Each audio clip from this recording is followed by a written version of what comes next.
പിതാവിനും പുത്രനും പരിശുദ്ധ റൂഹായിക്കും സ്തുതി, ആദ്യം മുതൽ എന്നേക്കും തന്നെ. ആമേൻ. ഇന്ന് ഏപ്രിൽ മാസം 2-ാം തീയതി വ്യാഴാഴ്ച. വിശുദ്ധ ലൂക്കോസിന്റെ സുവിശേഷം 22-ാം അധ്യായം 19-ാമത്തെ വാക്യം. പിന്നെ അപ്പം എടുത്തു വാഴ്ത്തി നുറുക്കി അവർക്ക് കൊടുത്തു. ഇത് നിങ്ങൾക്ക് വേണ്ടി നൽകുന്ന എൻ്റെ ശരീരം, എൻ്റെ ഓർമ്മയ്ക്കായി ഇത് ചെയ്യുവിൻ എന്ന് പറയും. ഇന്നത്തെ വചനം നമ്മെ ഒരു വിശുദ്ധ മേശയിലേക്കാണ് വിളിക്കുന്നത്. ആ മേശയിൽ അപ്പമുണ്ട്. അത് സാധാരണ അപ്പമല്ല, അത് ത്യാഗത്തിൻ്റെ അപ്പവും സ്നേഹത്തിൻ്റെ അപ്പവും ഓർമ്മയുടെ അപ്പവുമാണ്. നമ്മുടെ ഈ വചനത്തിൽ യേശു പറയുന്നു, ഇത് നിങ്ങൾക്കായി നൽകപ്പെടുന്ന എൻ്റെ ശരീരമാകുന്നു, എൻ്റെ ഓർമ്മയ്ക്കായി ഇത് ചെയ്യുവിൻ.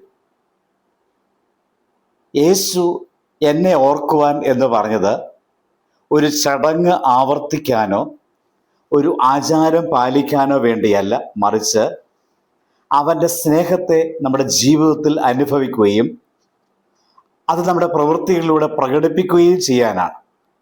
ഓർമ്മയിൽ മാത്രം നിൽക്കുന്ന ക്രിസ്തു രക്ഷകനല്ല, ജീവിതത്തിൽ പ്രവർത്തിക്കുന്ന ക്രിസ്തുവാണ് നമ്മുടെ രക്ഷകൻ.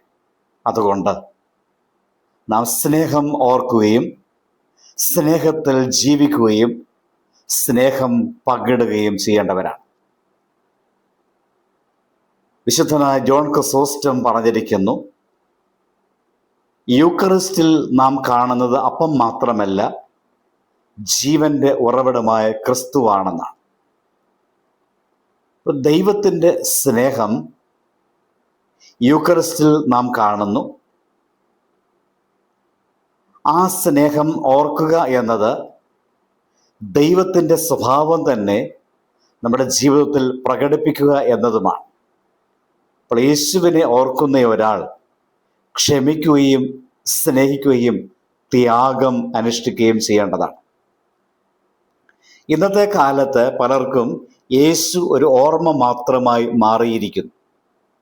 ചില പ്രത്യേക ദിവസങ്ങളിൽ മാത്രം ഓർക്കുന്ന ഒരു വ്യക്തിയായി. യേശു നമ്മോട് പറയുന്നു, എന്നെ ഓർക്കുക എന്നതാണ്. അത് മനസ്സിൽ മാത്രമല്ല, ജീവിതത്തിൽ ആകേണ്ടതുണ്ട്. നാം ചോദിക്കേണ്ട ചോദ്യം ഇതാണ്: യേശുവിനെ യഥാർത്ഥത്തിൽ നാം ഓരോരുത്തരും ഓർക്കുന്നുണ്ടോ, അതോ അവനെ നാം മറന്നുകൊണ്ടിരിക്കുകയാണ്? ഓർമ്മയിൽ മാത്രമുള്ള ക്രിസ്തു നമ്മെ മാറ്റുകയില്ല, ജീവിതത്തിൽ പ്രവർത്തിക്കുന്ന ക്രിസ്തുവാണ് നമ്മെ അനുദിനം പുതുക്കിക്കൊണ്ടിരിക്കുന്നത്. നമ്മുടെ ദൈനംദിന ജീവിതത്തിൽ ഇത് പ്രയോഗിക്കേണ്ടതുണ്ട്. ഭവനത്തിൽ സ്നേഹം കുറവാണെങ്കിൽ യേശുവിനെ ഓർക്കുക. ബന്ധങ്ങളിൽ ക്ഷമയില്ലെങ്കിൽ യേശുവിനെ ഓർക്കുക.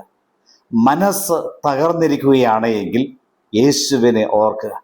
യേശുവിനെ ഓർക്കുമ്പോൾ മനസ്സിൽ സമാധാനം ലഭിക്കും. നമ്മിൽ യേശു ജീവിക്കുമ്പോൾ നമ്മുടെ ജീവിതം മാറും. യേശുവിനെ പങ്കിടുമ്പോൾ ലോകം തന്നെ മാറുന്ന ഒരവസ്ഥയിലേക്ക് എത്തിച്ചേരുകയും. അതുകൊണ്ട് പ്രിയ സഹോദരങ്ങളെ, ഈ സന്ദേശം നമ്മെ ഒരു തീരുമാനത്തിലേക്ക് ക്ഷണിക്കുന്നു. നാം യേശുവിനെ ഓർക്കണം. എന്നാൽ ഒരു ഓർമ്മയായി മാത്രമല്ല, ഒരു ജീവിതമായി തന്നെ യേശുവിനെ സ്വീകരിക്കേണ്ടതായിട്ടുണ്ട്. ക്രിസ്തുവിൻ്റെ സ്നേഹം ഒരു കഥയല്ല, അത് നമ്മുടെ ജീവിതത്തിൻ്റെ ദിശയായി മാറണം. അവൻ്റെ ശരീരം നമുക്ക് വേണ്ടി നൽകപ്പെട്ടത് നാം നമ്മുടെ ജീവിതം മറ്റുള്ളവർക്ക് നൽകുവാൻ പഠിക്കാനാണ്. അതുകൊണ്ട് ഇന്നു മുതൽ നാം ഒരു തീരുമാനമെടുക്കാം: ഞാൻ ക്രിസ്തുവിനെ ഓർക്കും, ഞാൻ ക്രിസ്തുവിൽ ജീവിക്കും. അതിനായി നമുക്ക് ഒരുങ്ങാം, പ്രാർത്ഥിക്കാം.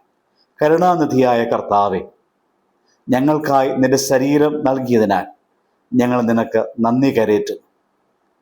നിന്നെ ഒരു ഓർമ്മയായി മാത്രമല്ല, ഒരു ജീവിക്കുന്ന അനുഭവമായി ഞങ്ങളുടെ ഹൃദയത്തിൽ സൂക്ഷിക്കുവാൻ സഹായിക്കണമേ. ഞങ്ങളുടെ ജീവിതം നിന്റെ സ്നേഹത്തിൻ്റെ പ്രതിഫലനമാകട്ടെ. ഞങ്ങളെ ക്ഷമിക്കാനും സ്നേഹിക്കാനും ത്യാഗം ചെയ്യാനും പഠിപ്പിക്കണമേ. ഓരോ ദിവസവും നിന്നെ ഓർക്കുന്ന ഒരു ജീവിതം നയിക്കുവാൻ ഞങ്ങൾക്ക് കൃപ നൽകണമേ. ആമേൻ. ദൈവം അനുഗ്രഹിക്കട്ടെ.